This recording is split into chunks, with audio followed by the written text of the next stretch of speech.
भूल गए थे एक बार के लिए रशिया यूक्रेन, थोड़ा इग्नोर हो गया, तो भूल तो नहीं गए थे, इग्नोर हो गया था, बट बड़ा डेवलपमेंट होते हुए दिखा है। पहली बार किसी नेटो देश पर हमने देखा है मिसाइल गिरी है। अब सवाल यही है कि क्या रिएक्शन आएगा। देखो, पहले तो ये समझ ले कि हुआ क्या है। पोलैंड जो नेटो देशों का हिस्सा है, वहां पर एक मिसाइल आज सुबह सुबह गिरी है और उसमें 2 लोगों की मौत हुई है। अब ये मिसाइल किसने गिराई पता नहीं।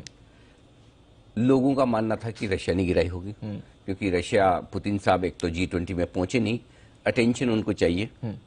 वो अटेंशन कैसे मिल सकता है? कुछ न कुछ ऐसा करें कि दुनिया भर में लोग G20 को छोड़कर उनकी तरफ देखें। हाँ।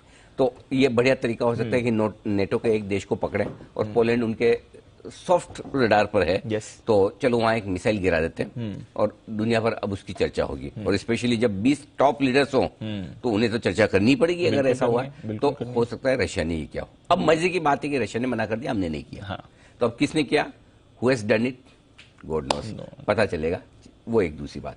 लेकिन जो रिएक्शन आया है पोलैंड का, नेटो का और अमेरिका का, वो सरप्राइजिंग है। हाँ। पोलैंड ने तुरंत कहा, सेनाओं को सतर्क किया, जो उनका बनता भी है, क्योंकि उन पर अगर मिसाइल आई तो उनको तो करना नहीं पड़ेगा। लेकिन साथ ही पोलैंड के राष्ट्रपति ये भी कह रहे हैं कि भाइयों, ये शायद ऐसा लगता है किसी ने गलती से कर दिया है, कोई इंटेंशन से कोई करने वाला ऐसा लग नहीं रहा। बहुत जल्दी से उन्होंने स्टेटमेंट भी दे दिया, यानी कि वो चाहते नहीं कि एग्रेसिव पोस्चरिंग करें कि भाई नहीं, जिसने गिराई हम उसको देख लेंगे, मार देंगे, ठोक देंगे। ये ऐसा उनका स्टैंड नहीं है। मतलब उनको रशिया से लड़ना नहीं है, बिना जाने कि किसने भेजी है। फिर भी उन्होंने मना कर दिया कि जिसने भी भेजी हुई गलती से भेजी हुई। मतलब रशिया हम पर आक्रमण नहीं करेगा, हमें रशिया से लड़ना नहीं। ये एक सॉफ्ट स्टैंड आ गया। दूसरी तरफ नेटो थोड़ा गुस्से में है, आ गया। अमेरिका उनसे ज्यादा गुस्से में है। बाइडेन साहब ने तुरंत कहा कि एक आपात बैठक बुलाई जाए, ठीक है, कहा है, और समझा जाए कि क्या हुआ। सो बेसिकली हो ये रहा है, जो लोग लड़ रहे हैं या लड़ना चाहते हैं या जिनसे लड़ा जा रहा है, उनके स्टेटमेंट सॉफ्ट है, लेकिन मजबूत स्टेटमेंट, लड़ाई बढ़ाने वाले स्टेटमेंट उन लोगों के हैं जिनका डायरेक्टली लेना देना नहीं, वो नेटो और अमेरिका है। एग्जैक्टली है ना। सो इसका मतलब क्लियर कट है कि अमेरिका और नेटो चाहता है कि तनाव बढ़े, प्रेशर बढ़े। न रशिया चाहता है, न पोलैंड चाहता है। यूक्रेन की तरफ से तो अभी तक कुछ आया नहीं आया। Correct. So I don't know अब इसमें आगे क्या होगा दीप। भगवान जाने। अगर आपको लगता है कि मामला बड़ा नहीं है तो आप पोलैंड के राष्ट्रपति और रूस का स्टेटमेंट पढ़ लें। रूस कह रहा है हमने नहीं छोड़ी, पोलैंड कह रहा है कोई खास बात नहीं, गलती से आगे। अगर आपको लगता है कि तनाव बढ़ना चाहिए तो आप नेटो देशों को सुनिए और अमेरिकी राष्ट्रपति को सुनिए, और वो कह रहे हैं कि हम एक इमरजेंसी बैठक बुलाएंगे। सो अब आगे क्या होगा, नेक्स्ट स्टेप, किसका क्या स्टेटमेंट आएगा, कौन जिम्मेदारी लेगा, कौन नहीं लेगा, किसने ये मिसाइल दागी है, इसका पता कब और कैसे चलेगा, इसके बारे में हमें कोई अंदाजा नहीं। तो सिंपल ये है, जो खबर जिस वक्त आए, और स्पेशली जो खबर आउट ऑफ सिलेबस आ जाए, जिसका अंदाजा किसी को नहीं कि G20 की बैठक चल रही होगी, तभी इस तरह की खबर आएगी।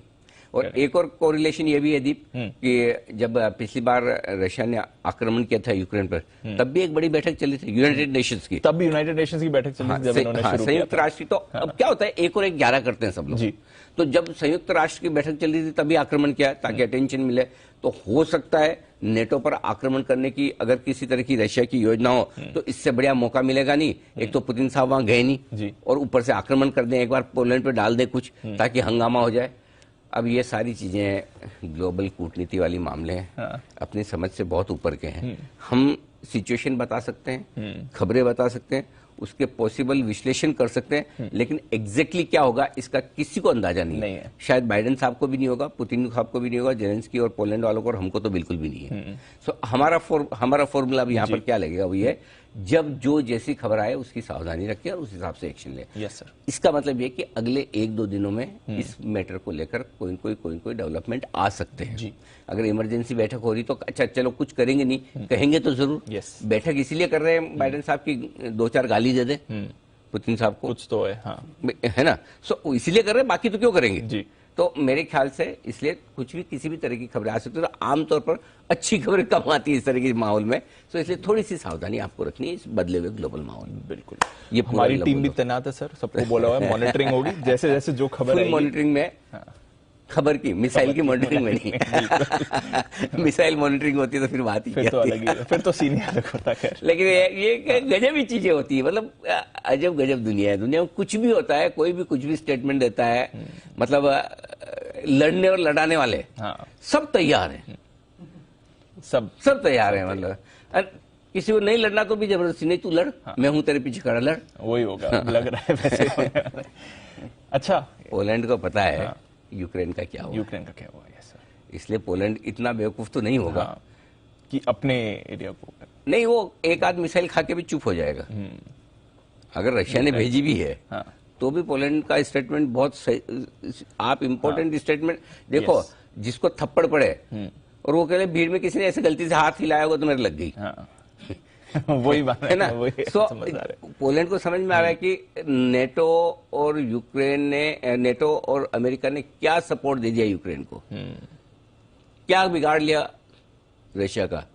सो इसलिए कूद के कि मेरे क्यों मिसाइल छोड़ दी, मैं देख लूंगा, ये ऐसा कुछ बोला नहीं है, कुछ नहीं बोला। चाहे अगर रशिया ने भेजी भी है तो पोलैंड को लड़ना ही नहीं है। सो ये एक बड़ी राहत की बात है। अल्टीमेटली तो क्या है, खिलाड़ी को आप कितने ही बोलो यार, वो मैदान में जाके बोले मैं नहीं खेलूंगा, हाँ, तो फिर क्या करोगे?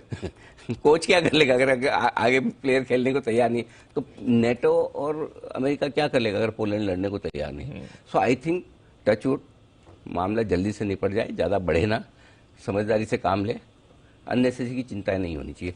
धीरे धीरे डर कम हो रहा है। एकदम जब मिसाइल छूटी थी रिएक्शन जोर से आया था, डाउ फ्यूचर्स भी गंदे गए थे, ठीक है, हमारी एसजेक्स निफ्टी भी 100-125 नीचे हो गया था। अब थोड़ी थोड़ी जैसे जैसे समझ में आ रहा है, विश्लेषण हो रहा है। सो अभी तक कोई पैनिक वाली बात नहीं है, बिल्कुल, सिर्फ सतर्क रहना है, बस सतर्क रहेंगे। बिल्कुल सर।